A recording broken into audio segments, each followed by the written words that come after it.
Do you work on all these a lot things? of jobs. Do you do all these things every day? Do you work on all of them in a single day? No. No. But I do have a long work day. So it's hard to go around places, you know. I used to be able to just, you know, go to the store or walk down the street. There's a point where ambition stops being about building something and starts being about proving something. It's subtle at first, easy to miss, often celebrated, because obsession, when it produces results, is rarely questioned. Elon Musk didn't rise quietly. He moved fast, disrupted industries, and reshaped what people believed was possible. For a long time, that was the story. Vision, genius, relentless drive, the kind of figure society loves to mythologize. But power changes the meaning of behavior. What once looked like boldness starts to feel like defiance. What once felt innovative starts to feel personal. And lines that were once approached carefully begin to blur. Not because no one notices, but because no one knows how to stop it. When someone gains enough influence, feedback weakens, pushback softens, resistance becomes risky. And in that vacuum, obsession doesn't slow down, it sharpens. The most unsettling shifts don't happen in decisions. They happen in tone, in posture, in how someone reacts to disagreement. At some point, the question stops being, what is he building? And becomes, what is he trying to control?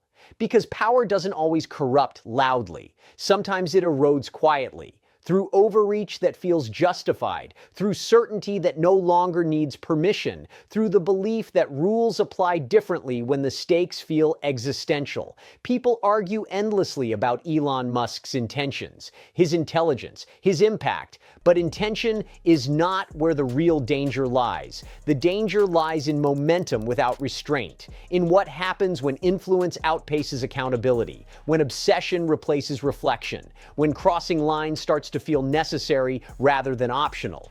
This is not a story about success. It's about what success can unlock when no one is able or willing to draw boundaries anymore, and why the line keeps moving.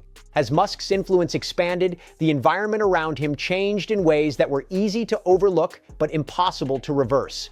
Early on, his intensity was balanced by friction. Engineers challenged him, investors questioned timelines, regulators slowed progress. That resistance didn't stop him. It refined him. It forced justification. It created limits that ambition had to negotiate with. But power alters the chemistry of friction. When results accumulate, resistance begins to feel unnecessary. People stop asking whether something should be done and start focusing on whether it can be done faster. Success becomes evidence that restraint is optional. And gradually, the guardrails that once shaped behavior turn into inconveniences to be bypassed. This is where obsession begins to separate from purpose. Musk's public identity has long been tied to urgency, the belief that delays are dangerous, that existential threats require immediate action, that hesitation is a moral failure.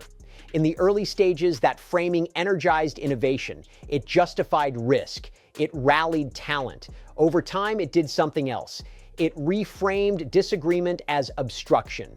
When urgency becomes ideology, anyone who slows the process is no longer a collaborator. They are a problem. And once people are labeled as problems, lines start to blur. Not because the leader intends harm, but because the mission has been elevated above constraint. This shift was not marked by a single decision. It revealed itself in patterns, in how criticism was dismissed rather than addressed, in how institutions were challenged publicly instead of engaged privately, in how complex systems were treated as enemies rather than safeguards. Power amplifies personality traits. It does not create them, but it removes the cost of acting on them. The more influence Musk accumulated, the less immediate consequence he faced for crossing boundaries that once required negotiation. And consequence is the only thing that teaches restraint. Another change accompanied this rise: narrative control. Musk did not just build companies. He built stories. about humanity's future, about technological salvation, about urgency so great that normal rules felt insufficient. These stories were compelling. They attracted followers who believed the mission justified exceptional behavior. Narratives like this are powerful, but they carry risk. When someone believes they are operating on behalf of the future, accountability can start to feel like sabotage. Ethics become negotiable. Process becomes secondary. The line between leadership and domination grows thin. This is where obsession becomes dangerous. Not because of ambition itself, but because ambition without counterweight tends to centralize control. Decisions that once belonged to teams consolidate. Judgment narrows. Speed is prioritized over deliberation.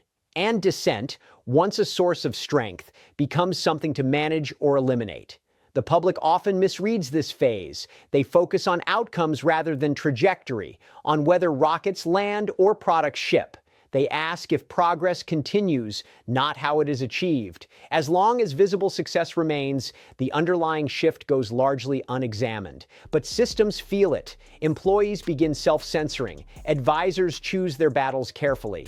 Institutions hesitate to enforce rules against someone who can move markets or mobilize public opinion instantly. The balance of power tilts, not through force, but through asymmetry. Musk's growing comfort with crossing lines reflected this asymmetry. Statements once tempered by context became blunt. Interventions once debated internally were announced publicly. Platforms designed for communication became tools for pressure. Each move tested a boundary. And when boundaries hold, they correct behavior. When they don't, they teach something else entirely. They teach that the line is movable. This is where obsession with control starts to surface. Not control in the sense of planning, but control over narrative, over pace, over who gets to speak and who doesn't. Control that feels justified because it serves a larger vision. The danger here is subtle. People assume the threat lies in any one controversial act, in a tweet, in a decision, in a confrontation. But the real risk accumulates across moments, each one slightly pushing the boundary, each one normalized by the last. This normalization is powerful. What would have sparked alarm earlier now registers as personality. What once demanded oversight now gets framed as eccentricity.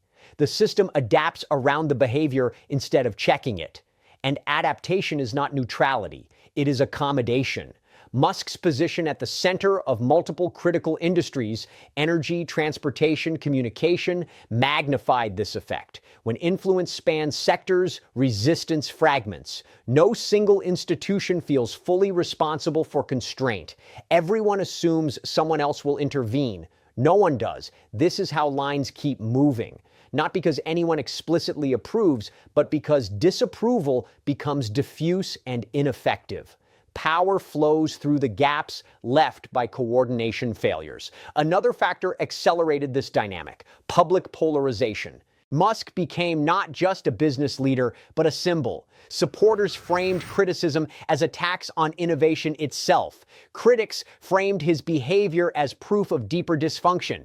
In this environment, nuance evaporated. Every challenge became ideological. That polarization insulated him further. When criticism is dismissed as partisan, it loses force. When enforcement is framed as bias, it becomes politically risky. And when someone can mobilize millions instantly, institutions grow cautious. Caution, in this context, is weakness. This is why the line keeps being crossed. Not because Musk lacks intelligence or awareness, but because the cost-benefit calculation has shifted. The immediate costs of restraint feel higher than the delayed costs of overreach. The system rewards speed, boldness, and narrative dominance far more consistently than it rewards humility.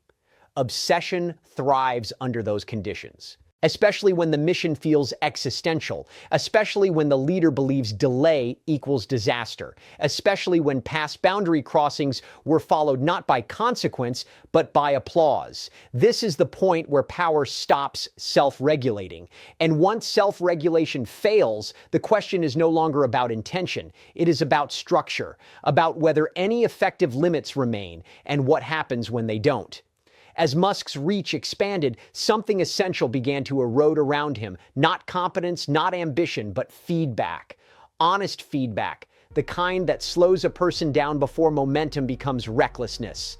This is a predictable phase of concentrated power. When influence reaches a certain scale, criticism changes shape. It no longer arrives as straightforward disagreement. It arrives filtered, softened by fear, delayed by hierarchy, diluted by incentives. People still speak, but they speak differently. They calculate tone, they choose timing, they avoid absolutes. And eventually, many stop speaking at all. This is what feedback collapse looks like. Inside organizations, dissent becomes expensive. Careers depend on alignment. Stock prices respond to perception.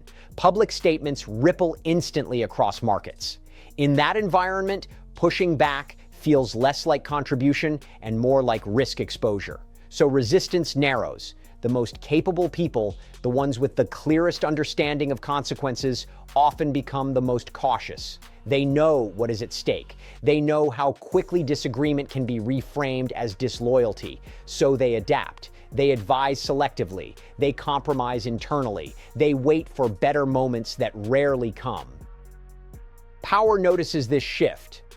When objections decrease, leaders don't always assume compliance. They assume correctness. Silence is interpreted as validation, and once validation becomes assumed, behavior accelerates. This is where amplification takes over.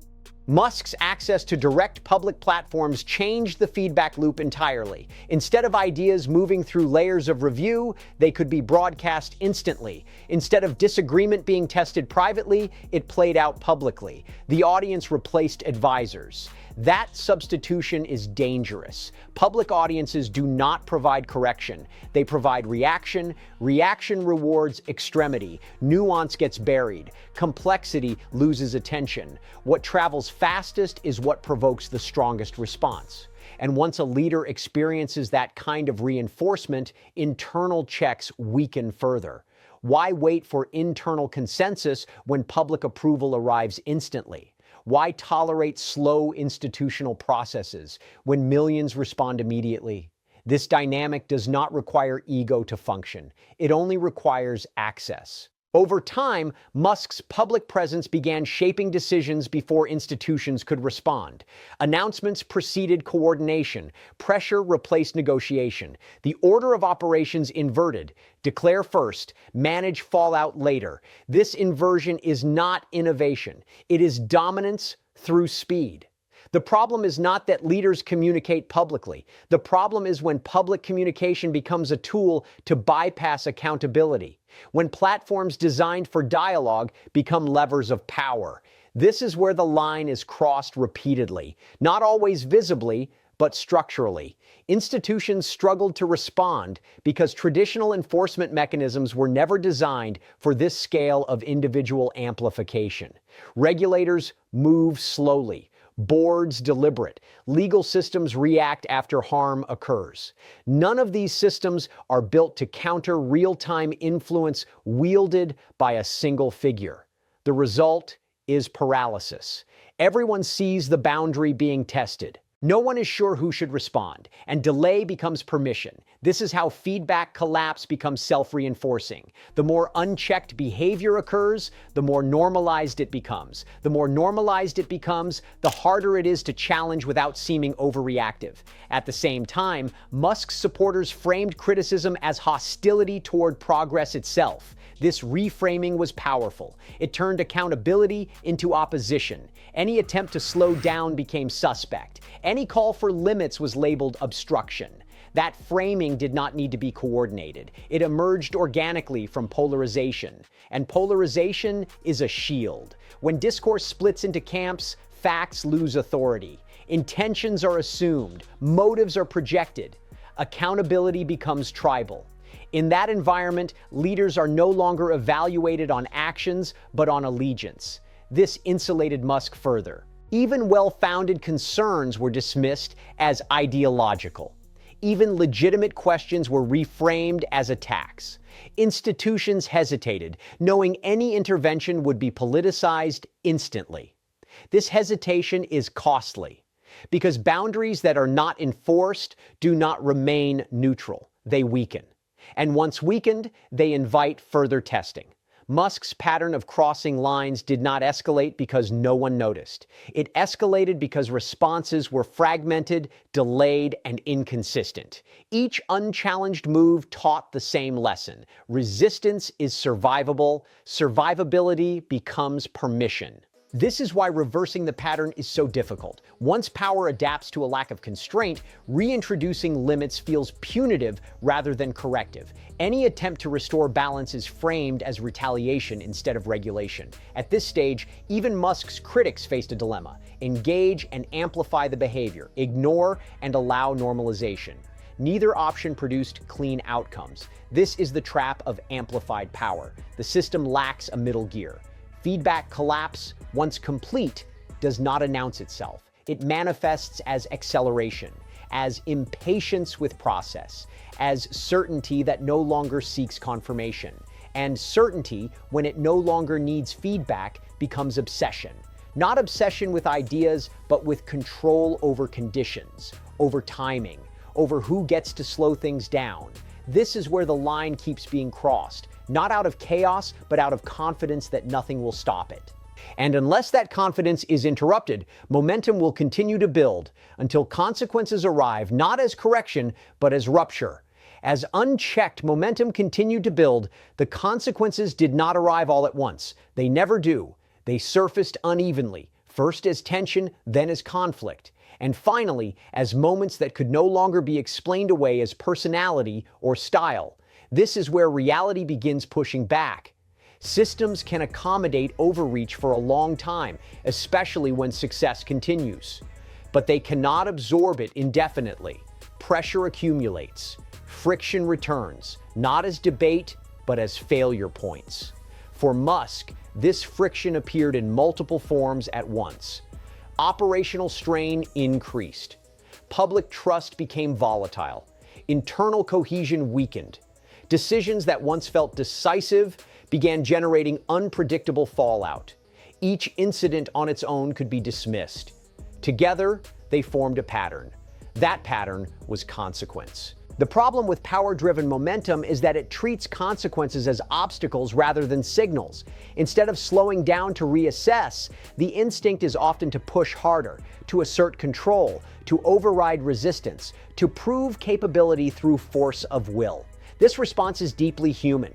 When someone has spent years winning by accelerating, deceleration feels like surrender. And surrender feels existential when identity is fused with momentum. So instead of recalibration, escalation occurs. This is where the line crossing becomes more visible. Not because the behavior suddenly changes, but because tolerance erodes. Stakeholders who once adapted begin pushing back. Employees speak out. Regulators intervene. Partners hesitate. Markets react. The ecosystem that once enabled speed starts demanding accountability. But accountability at this stage feels hostile. It arrives late. It arrives loudly. And it arrives without the trust that might have made it collaborative. This reinforces the leader's perception that resistance is adversarial, not corrective. A feedback loop forms. Pushback confirms distrust. Distrust justifies control. Control provokes stronger pushback. This loop is destabilizing because it transforms every challenge into a power struggle. Instead of asking, "Is this working?" the question becomes, "Who is trying to stop me?" And once that framing takes hold, the line between leadership and domination becomes dangerously thin. Another consequence emerges here: fragmentation of identity. Musk's role as innovator, operator, public figure, and political actor began collapsing into a single, constantly visible persona. There was no longer separation between experimentation and announcement, between internal debate and public stance. Everything happened at once, in public. This collapse increases volatility. Mistakes that once could be corrected quietly now unfold in real time. Nuance is lost. Intent is flattened. Reversal becomes harder because backing down is interpreted as weakness rather than wisdom. This creates a trap. The more visible the power, the less flexible it becomes. At the same time, the public's relationship with Musk shifted again. Where there was once awe, there was now scrutiny. Where there was once patience, there was now fatigue. Support became conditional. Criticism became sharper. This shift matters because public legitimacy is a form of soft power. When it weakens, other institutions feel emboldened to act. Regulation tightens. Oversight increases. The margin for error shrinks. Momentum meets constraint. This is the stage where systems respond not to behavior, but to risk accumulation. They intervene not because a line was crossed once, but because it keeps being crossed and the cost is rising. Ironically, this response often arrives too late to be constructive. Instead of guiding behavior early, systems react defensively. They impose limits abruptly. They escalate enforcement. They communicate through penalties rather than dialogue. For someone accustomed to shaping environments, this feels like betrayal. The leader who wants to find the future now feels surrounded by obstacles. The same institutions that enabled growth now appear hostile. And hostility reinforces the instinct to centralize control even further. This is how overreach accelerates just as consequences intensify. The tragedy here is that earlier correction could have prevented this stage entirely, but feedback collapse delayed it, amplification distorted it, polarization politicized it. So when reality finally pushed back, it did so forcefully. This is why power obsessions rarely end gracefully. They don't fade, they collide. They reach a point where momentum is no longer sustainable and adjustment is no longer optional. And adjustment, when forced, is far more painful than when chosen. Musk's repeated line crossing was never about recklessness alone. It was about a system that rewarded speed, insulated influence, and delayed correction until damage was visible. By the time consequences arrived, the cost of slowing down felt higher than the cost of continuing. That is the danger of unchecked power. Not that it creates villains, but that it removes exits. Once momentum reaches this scale, the question is no longer whether lines are being crossed, it's whether there is any safe way back. As this pattern unfolds, it becomes impossible to ignore a deeper truth. Figures like Elon Musk do not operate